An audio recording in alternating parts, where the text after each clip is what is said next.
দেখেন কত বড় শোল মাছ একবার বাড়ি থেকে নিয়ে আসছি। এখন আমরা মাছটা কেটে বেছে নেব। হ্যালো এভরিওয়ান, প্রতিভা কিচেনে সবাইকে স্বাগতম। আশা করি সবাই ভালো আছেন। আজকে হচ্ছে আমি দুপুরে আপনাদের জন্যই শুধু আয়োজন করেছি। আসলে গ্রাম থেকে অনেক বড় শোল মাছ নিয়ে আসছিল, তো একটা হচ্ছে আজকে আমি রান্না করব। দেখুন কেটে বেছে নিয়েছি, এটাকে আসলে ভুনা করব ভাপে। তো এজন্য আমি একটু ছোট ছোট করে নিয়েছি, কাঁটাটা ছাড়িয়ে নিয়েছি। এটাকে আমি হলুদ আর লবণ দিয়ে মাখিয়ে ভেজে নেব।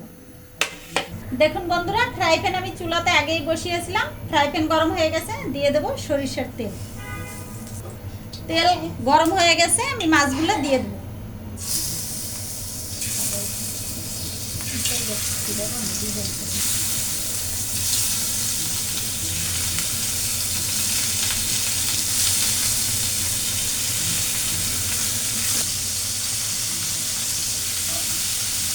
সুন্দর করে ভেজে নেব মাছ।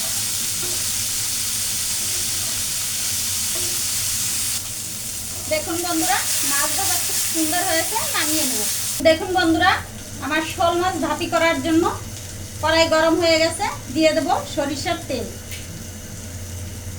দুটো শুকনো মরিচ, তেজপাতা, জিরে ফোড়ন,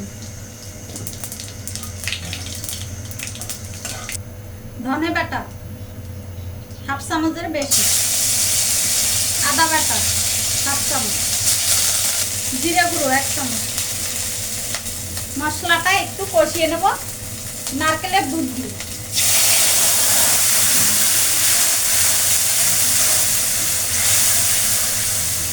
আজকে হচ্ছে আমি নারকেলের দুধ দিয়ে শোল মাছটা ভাপি করব। গ্রিন চিলি 1 চামচ, মরিচ গুঁড়ো 1 চামচ,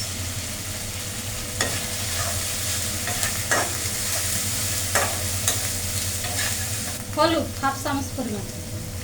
নারকেলের দুধ দিয়ে আর একটু কষিয়ে নেব।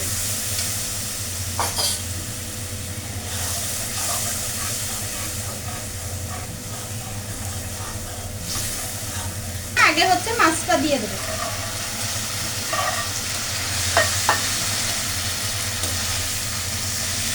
মাছটা কষানো হয়ে গেছে, দিয়ে দেব নারকেলের দুধ।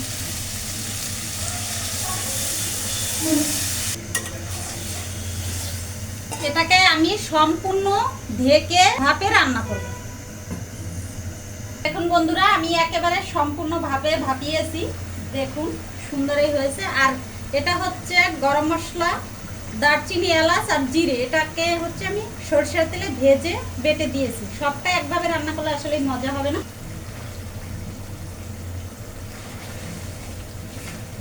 হয়ে গেছে দেখুন।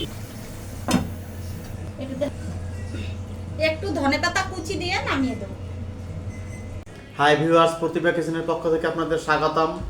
আজকের শোল মাছের ভুনার রেসিপি হয়েছে। একদম গ্রাম থেকে নিয়ে এসেছিলাম বড় বড় শোল মাছ ভাপে, যে শোল মাছ হয়েছে আজকের। দেখেন অনেক সুন্দর, রান্নাটার রংটাই অনেক সুন্দর হয়েছে। তো তারপরে আবার হলো একদম গ্রাম থেকে নিয়ে এসেছিলাম। আজকের শোল মাছটা ভাপে রান্না হয়েছে। এখন দেখব এটা কেমন স্বাদ হয়েছে।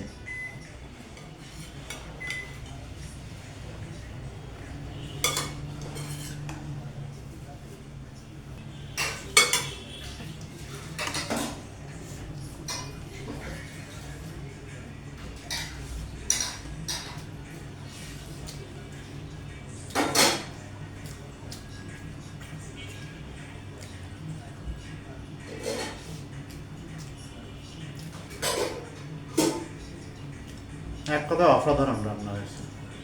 যেমন শোল মাছের দেশি স্বাদ, সেরকম রান্না ভাপে একদম জমে ক্ষীর। খুব ভালো রান্না হয়েছে, সেরকম স্বাদ হয়েছে। আমাদের চ্যানেলের সাথে থাকবেন, আমাদের চ্যানেল সাবস্ক্রাইব করবেন, লাইক কমেন্ট শেয়ার করবেন, কমেন্ট করে বলবেন কীরকম হয়। ভালো থাকেন, শুভকামনা।